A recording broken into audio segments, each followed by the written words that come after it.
Olá, meus queridos, tudo bem com vocês? Sou o professor Ganso e a gente vai continuar falando sobre dilatação térmica. Hoje a gente vai falar sobre dilatação volumétrica e sobre a dilatação dos líquidos. Então fica no vídeo que eu quero ajudar você a passar na federal. Então olha só, a dilatação volumétrica segue as mesmas características que a dilatação linear e a superficial que a gente viu na última aula. Primeira coisa que eu tenho que falar é que, por ser volumétrica, a dilatação ocorre nas 3 dimensões. Quais são as características que influenciam na dilatação volumétrica? São 3. O volume inicial. Lembra que, por falar de dilatação, eu lembro que as moléculas estão vibrando, os átomos estão vibrando. Quando eu vario a temperatura, quando eu aumento a temperatura, essa vibração aumenta. E a distância média entre elas também aumenta. Então, quanto maior o volume inicial, mais moléculas eu tenho, mais átomos eu tenho. E mais distância vai existir entre as moléculas que ali estão no corpo. Isso vai fazer com que a dilatação seja maior. Então, por isso que o volume inicial é importante. Porque tem mais moléculas, porque tem mais matéria, porque tem mais átomo. E essa vibração aumenta a distância média entre elas, fazendo com que o volume aumente cada vez mais. Tranquilo? Então, quanto maior o volume inicial, maior a dilatação. Segunda característica é a substância que é feito o corpo. Lembra que alguns corpos dilatam mais do que os outros. E aqui está relacionado o que a gente chama de coeficiente de dilatação. Só que aqui vai ser volumétrica porque eu estou trabalhando nas 3 dimensões. Tá bom? Terceira característica é a variação de temperatura. Quanto maior a variação, maior será a dilatação sofrida pelo corpo. Aqui eu tenho um exemplo de que eu tenho um corpo a um volume V0, ele provavelmente recebeu uma quantidade de energia e aumentou seu tamanho, sendo que o tamanho final, o volume final, é a soma do volume inicial mais a variação que sofreu. E como é que eu calculo essa dilatação? A dilatação ela é igual ao produto do volume inicial vezes o coeficiente de dilatação volumétrica vezes a variação de temperatura. Lembra bem que agora eu estou trabalhando com uma dilatação volumétrica em 3 dimensões. Então, o coeficiente de dilatação volumétrica é 3 vezes o coeficiente de dilatação linear. Tá bom? Então, o gama é 3 vezes o alfa. Outra forma que eu posso calcular a dilatação é fazendo a subtração do volume final menos o inicial. Tranquilo? Essa questão de dilatação volumétrica não é muito complicada, porque ela é muito semelhante à dilatação linear e à dilatação superficial. Aqui a única diferença é que eu estou trabalhando em 3 dimensões. Vamos aplicar essa ideia a um exercício? Pessoal, lembra bem, esse exercício ele não está no seu material, é um exercício que eu peguei para aplicar esse conteúdo. Não esquece que o professor Carlos irá resolver os exercícios do material de vocês. Então a questão diz assim: um paralelepípedo a 100 graus Celsius possui dimensões iguais a 10 por 20 por 30 centímetros, sendo constituído de um material cujo coeficiente de dilatação térmica linear é de 8 vezes 10 a menos 6 graus Celsius a menos 1. Qual é o acréscimo de volume que ele sofre com a sua temperatura elevada para 110 graus Celsius? Galera, lembra o seguinte, que primeiro eu tenho que retirar os dados da questão. E para isso eu vou ter que primeiro calcular o volume inicial. Tá? Como é que eu calculo esse volume? Através das dimensões que ele deu. 10 vezes 20 vezes 30. Eu multiplico isso e percebo que o volume inicial vale 6.000 centímetros cúbicos. Outra coisa importante é eu lembrar que o coeficiente de dilatação volumétrica é 3 vezes o coeficiente de dilatação linear. E no texto ele deu o coeficiente de dilatação linear dizendo que é 8 vezes 10 a menos 6. Então, se eu quero o volumétrico, eu multiplico esse valor por 3. Então, o coeficiente de dilatação volumétrica é 24 vezes 10 a menos 6 graus Celsius a menos 1. E a variação de temperatura vale 100 graus Celsius. Por que é 100? Porque iniciou em 10 e terminou em 110, ou seja, houve um aumento de 100 graus. Assim, eu tenho uma variação de temperatura de 100 graus Celsius. Agora eu posso calcular a dilatação que esse corpo sofreu. Lembra que a variação é o produto do volume inicial vezes o coeficiente de dilatação vezes a variação de temperatura. Substituo os dados que eu tenho, 6.000 vezes 24 vezes 10 a menos 6 vezes 100. Isso me dá um valor de 14 milhões e 400 mil vezes 10 elevado a menos 6 centímetros. Eu vou pegar e sumir com essa base 10, correndo a vírgula 6 casas para a esquerda. E percebo que a variação no volume foi ou a dilatação que ele sofreu, foi de 14,4 centímetros cúbicos. Então isso aqui é uma forma que eu utilizo para aplicar essa ideia de dilatação volumétrica. Tranquilo? Agora a gente vai falar sobre a dilatação dos líquidos, que é muito semelhante à dos sólidos, ele obedece basicamente às mesmas leis, mas aqui tem algo a mais. Primeiro, vamos lembrar, o que influencia a dilatação dos líquidos? Três coisas, aliás. As mesmas que a gente viu, volume inicial, quanto mais volume, mais molécula, mais a distância entre elas aumenta quando eu aumento a temperatura. Tranquilo? Segundo, coeficiente de dilatação volumétrica. Aqui está o detalhe. Pessoal, quando eu falo de líquido, não faz muito sentido eu falar de dilatação, de coeficiente de dilatação linear ou superficial, porque é um líquido, ele sempre vai variar volumetricamente. Tranquilo? E a outra coisa importante é a variação de temperatura. Quanto maior a variação, maior será a dilatação. Agora, uma coisa que você precisa saber é que os líquidos dilatam muito maior ou muito mais facilmente que os sólidos. Por quê?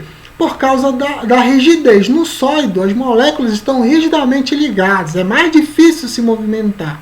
No líquido, as moléculas estão mais livres, é muito mais tranquilo.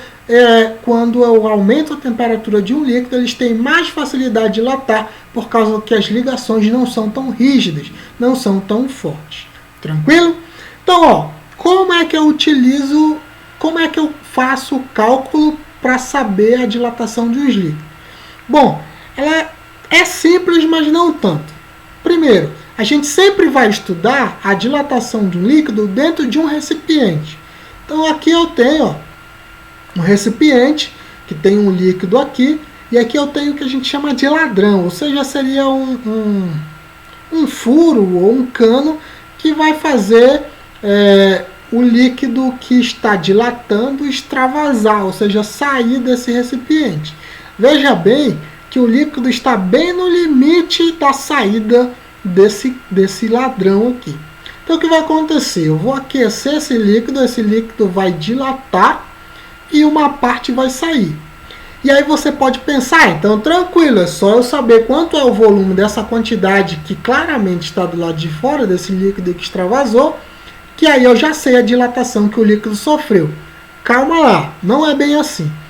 Bom, é óbvio que essa quantidade que extravasou aqui, que vazou, ela foi uma quantidade dilatada, mas isso não foi só isso que o líquido dilatou. Essa quantidade que a gente consegue observar de cara, que já dilatou, é a quantidade que extravasa, a quantidade que vaza. Essa quantidade aí a gente chama de dilatação aparente. É que aparentemente, ao olhar, a gente já consegue ver que essa quantidade foi uma quantidade dilatada do líquido. Tranquilo? Mas não é só isso. Lembra que esse líquido está dentro de um recipiente sólido. Esse recipiente também sofre dilatação. Então, tem uma quantidade do líquido que está dentro do recipiente que também dilatou. E ela dilatou na mesma quantidade que o frasco ou que o recipiente dilatou. A quantidade que o recipiente dilata é a quantidade de líquido, é a quantidade que o líquido dilatou também dentro do recipiente. Tranquilo? Para que fique mais claro, eu trago um exemplo numérico. Está aqui de novo o recipiente. Essa quantidade que extravasou, eu vou dizer que ela extravasou, que é a dilatação aparente, eu direi que vale 8 centímetros cúbicos.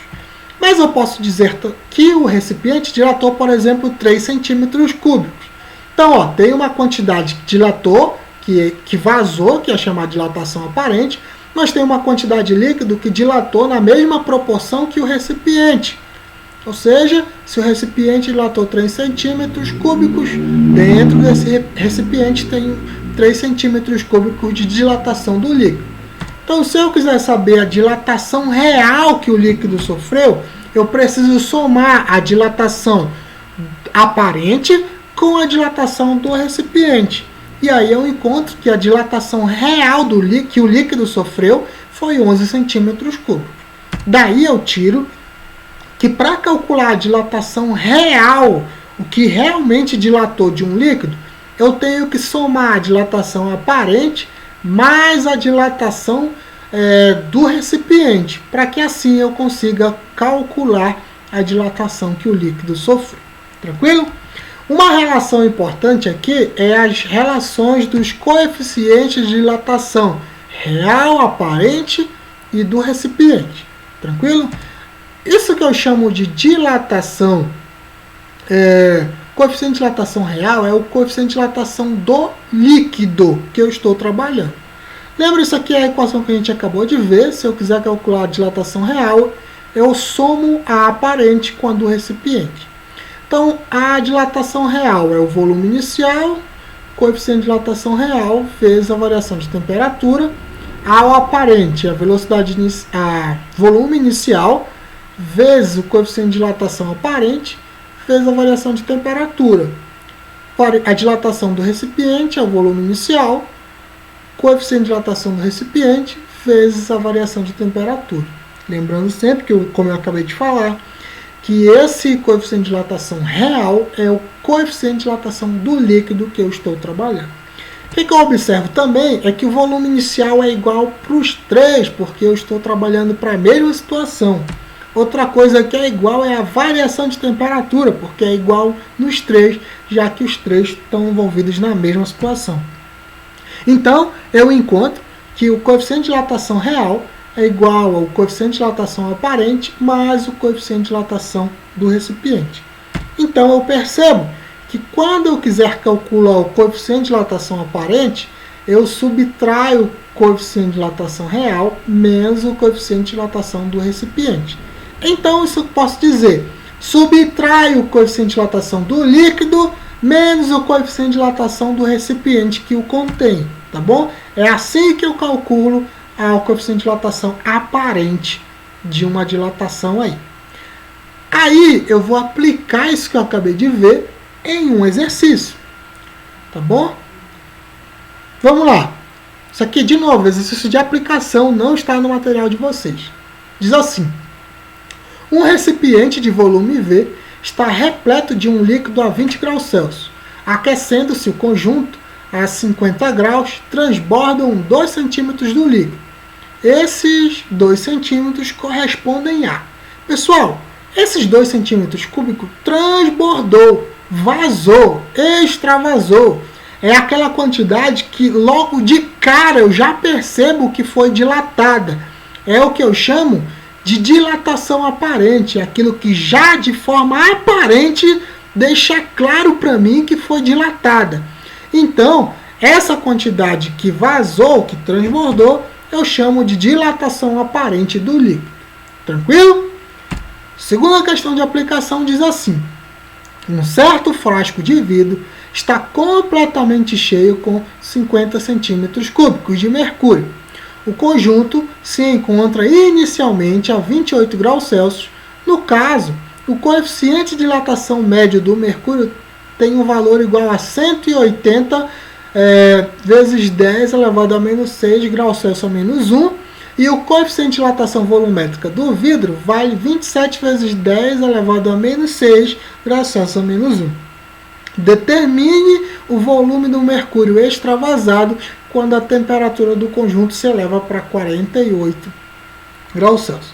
Olha só, ele quer saber, diz, determine o volume do mercúrio extravasado. Ou seja, ele quer que você calcule a dilatação aparente desse líquido. Para isso, eu lembro que a dilatação aparente é o volume inicial vezes o coeficiente de dilatação aparente vezes a variação de temperatura. Vamos tirar os dados da questão. Primeiro, volume inicial. o líquido está a 50 centímetros cúbicos. Esse é o volume inicial. Segundo, variação de temperatura é de 20 graus Celsius. Por quê? Porque ele sai de 28 e vai para 48. Aumentou 20, então a dilatação é 20 graus Celsius. Terceira coisa importante é lembrar, eu acabei de mostrar para vocês, que quando eu quero saber o coeficiente de dilatação aparente, eu subtraio do coeficiente de dilatação real menos o coeficiente de dilatação do recipiente. Em si, é o coeficiente de dilatação do líquido menos o coeficiente de dilatação do recipiente que o líquido está. Então fica assim, ó. Qual é o líquido envolvido aqui? É o mercúrio. Então o coeficiente de dilatação do mercúrio vale 180 vezes 10 a menos 6, menos o do recipiente que o contém, que é de vidro, que vale 27 vezes 10 a menos 6. Essa subtração me diz que o coeficiente de dilatação aparente vale 153 vezes 10 a menos 6 graus Celsius a menos 1. Agora eu tenho todos os dados, substituo na equação. Então fica lá, volume inicial 50, vezes o coeficiente de dilatação, 153 vezes 10 a menos 6, vezes a variação de temperatura, que vale 20. Multiplico tudo isso aí, que dá esse valor, 153 mil, e aí eu pego e corro com a vírgula, essa vírgula que tem depois do zero, corro 6 casas e observo que a dilatação que esse líquido sofre é de 0,153 centímetros cúbicos. Tranquilão? Bem simples a questão, mas é interessante você lembrar, ou ela é interessante para você aplicar a ideia tanto de calcular o coeficiente de dilatação aparente, como calcular a dilatação aparente do líquido, que é aquela dilatação que extravasa do recipiente. Tranquilo? Uma coisa importante também nessa aula é falar do comportamento anômalo da água. Lembra o seguinte, lá na aula passada eu disse que de forma normal, quando eu tenho uma variação positiva, ou seja, quando o corpo aumenta a temperatura, normalmente ele aumenta as dimensões, ou seja, ele sofre uma dilatação. E quando ele diminui a temperatura, quando essa variação é negativa, normalmente ele contrai, tá? Só que a água tem um comportamento que a gente chama de comportamento anômalo, ou comportamento anormal, ou irregular, que é o seguinte: numa faixa de temperatura específica, que vai de 0 a 4 graus Celsius, a água se comporta de forma inversa. Como assim? Bom, vamos supor que eu tenho uma quantidade de água a 4 graus Celsius. Se eu diminuir a temperatura de 4 para 0, eu vou observar que ao invés de contrair, ela dilata. Observa aqui, ó, o gráfico. Então, ó, o gráfico está aqui, volume e temperatura. A 4 graus Celsius, ele tem esse volume bem aqui. Quando eu vou para 0, o volume aumenta. Já está bem aqui, ó. Olha como aumenta. De 4 para 0, ele vai aumentando. Então, o volume aumentou. Ou seja, quando eu diminuo a temperatura de 4 para 0 grau, há uma dilatação. Normalmente, os corpos, quando diminuem a temperatura, comprimem. Mas a água nessa faixa, quando eu diminuo a temperatura de 4 para 0, ele dilata. Ou, se eu aumento de 0 para 4, normalmente ele iria dilatar, mas agora ele comprime. Mas ó, presta atenção, isso só acontece nessa faixa de 0 a 4 graus. Quando ela vem de 4 para 0, ela dilata, e quando ela vem de 0 para 4, ela comprime. No restante da faixa de temperatura da água, a água se comporta como todos os outros materiais, ou como todas as outras substâncias. Esse comportamento anormal da água é só entre 0 e 4 graus. que nessa faixa ela se comporta de forma inversa. Quando eu reduzo a temperatura, ela dilata, e quando eu aumento a temperatura, ela comprime, mas só nessa faixa de temperatura. Qual a implicação disso? Com certeza você já se deparou com uma situação dessa, de que você coloca água numa garrafa e coloca no refrigerador, lá no congelador da sua geladeira, e depois de um tempo você percebe que a garrafa foi estourada. Por que estourou? Porque você coloca a água lá, ela começa a reduzir a temperatura, e aí ela chega em 4 graus. Só que quando ela chega em 4, se ela reduzir a temperatura, o que vai acontecer? Vai aumentar o volume, e aí essa água vai começar a estourar a garrafa, porque ela está aumentando o volume, não tem espaço para aumentar, e ela vai ter que quebrar para poder dilatar. Tranquilo? Outra coisa que é importante e acontece por causa disso é o congelamento da superfície de lagos. Tá? Por causa desse tipo de efeito, a superfície de lagos acabam congelando. E aí entra numa ideia que a gente vai ver, acho que na aula 7, e aí eu vou falar melhor sobre isso, tá tranquilo? Então, basicamente, esse é o comportamento anormal da água. E a gente vai resolver essa questão. Essa questão, sim, está no material de vocês, então presta atenção. A água, substância fundamental para a vida do planeta, apresenta uma grande quantidade de comportamentos anômalos. Suponha que um recipiente feito de um determinado material hipotético se encontra completamente cheio d'água a 4 graus Celsius. De acordo com o gráfico e seus conhecimentos, é correto afirmar. Então, está aqui o gráfico. Observa o gráfico. O copo está completamente cheio, está a 4 graus. Se você olhar o gráfico, se ele reduzir a temperatura, se essa quantidade de água reduzir a temperatura, ele vai dilatar. Se vem de 4 para 0, ele dilata. Só olhar pelo gráfico aqui. E se ele aumentar a temperatura, ele também vai dilatar. Tá? Então, em 4 graus, a partir de 4 graus, a água se comporta como qualquer outra substância. Aumentou a temperatura, dilata. Só que de 4 a 0, se eu diminuir, ela também dilata. Então, tanto faz se eu aumentar a temperatura ou se eu reduzir a temperatura, vai ter uma dilatação aí, vai ter um extravaso de água, vai ter uma quantidade de água que vai transbordar. Então, não importa se a variação de temperatura nesse caso vai ser positiva ou negativa, porque esse corpo está cheio e se houver alguma dilatação, haverá um transbordamento de água. Então, letra C, qualquer variação de temperatura fará com que a água transborde. A gente consegue observar isso pelo gráfico.